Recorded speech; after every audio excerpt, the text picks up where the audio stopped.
টানা কয়েকদিনের ভারী বর্ষণ এবং উজান থেকে নেমে আসা পাহাড়ি ঢলের প্রভাবে কক্সবাজারের চকরিয়া ও পেকুয়া উপজেলায় ভয়াবহ জলাবদ্ধতার সৃষ্টি হয়েছে। প্লাবিত হয়েছে সড়ক, শিক্ষা প্রতিষ্ঠান, কৃষিজমি ও অসংখ্য বসতবাড়ি। নৌকায় হয়ে উঠেছে মানুষের একমাত্র যাতায়াতের মাধ্যম। পেকুয়া উপজেলার মেহেরনামা এলাকায় বেড়িবাঁধ ভেঙে লোকালয়ে পানি প্রবেশ করায় আশেপাশের বিস্তীর্ণ এলাকা প্লাবিত হয়েছে। এতে স্থানীয়দের মধ্যে চরম উদ্বেগ ও আতঙ্ক বিরাজ করছে। পানি বৃদ্ধি অব্যাহত থাকলে পেকুয়া পৌর এলাকাও প্লাবিত হওয়ার আশঙ্কা করছেন স্থানীয় বাসিন্দারা। এটা রাস্তা নিচের কারণে এটা কি হয়ে যাচ্ছে, মানে যাতায়াত অসুবিধা হচ্ছে আর কি। এটা পাহাড় করে এটা রাস্তা যদি বড় করতো বা গোসল করতো, একটা নাসির পানি চলে যেতে পারতো আর কি। এটা তো মাত্র 2 ফুট 3 ফুট বাড়াইছে আর কি, বাড়াইছে ব্যবস্থাপনা কাজে আসতে পারতেছে। 3 ফুট বাড়াইছে এবছর আর কি। আর আগামী বছর হচ্ছে একটা আসতে বড় একটা যদি করতো, তো এটা যদি গোসল করতো এটা হাঁটে আসতে পারতো না। আর যদি 3 ফুট উঠে তাহলে হাঁটে আসতে পারতো। অন্যদিকে চকরিয়া উপজেলার কাকড়া ইউনিয়নের 1 নম্বর ওয়ার্ডের সম্প্রতি সংস্কার করা নতুন সড়ক জলাবদ্ধতায় তলিয়ে গেছে।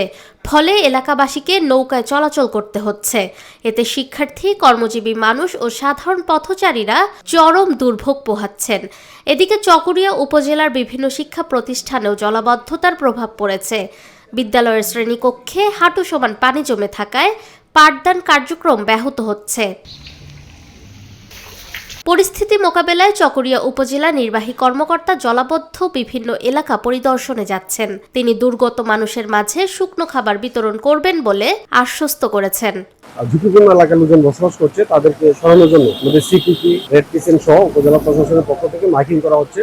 সেক্ষেত্রে মোটামুটি তাদেরকে আমরা সরিয়ে আনার জন্য, এবং আমাদের অলরেডি 96টা আশ্রয় কেন্দ্র প্রস্তুত আছে। আমরা সব জায়গায় একটা মেসেজ পৌঁছে দিয়েছি, সবগুলো প্রস্তুত আছে। এছাড়া অন্যান্য ইউনিয়নগুলোতে আনুমানিক এখন পর্যন্ত গতকাল রাত পর্যন্ত আমরা যে হিসাব পেয়েছি 50,000-এরও বেশি মানুষ বর্তমানে পানিবন্দী আছে। আমাদের কাছে সরকারি যে বরাদ্দ সেটা পর্যাপ্ত পরিমাণ মজুদ আছে, এবং আমরা শুকনো খাবার বিতরণ করছি। এবং প্রত্যেকটা ইউনিয়নে এগেইনস্টে আমরা চকরিয়াতে 20 টন এবং মাথামুড়িতে আরো 10 টন আমরা ইউনিয়ন পরিষদের অধীনে আমরা বরাদ্দ দিয়েছি। স্থানীয় বাসিন্দারা দ্রুত জলাবদ্ধতা নিরসনে কার্যকর পানি নিষ্কাশনের ব্যবস্থা, ক্ষতিগ্রস্ত বেড়িবাঁধ দ্রুত সংস্কার এবং দুর্গত মানুষের জন্য পর্যাপ্ত ত্রাণ ও পুনর্বাসন সহায়তা নিশ্চিত করতে সংশ্লিষ্ট কর্তৃপক্ষের জরুরি হস্তক্ষেপের দাবি জানিয়েছেন। নিরপেক্ষ, সত্য প্রকাশে আপোষহীন।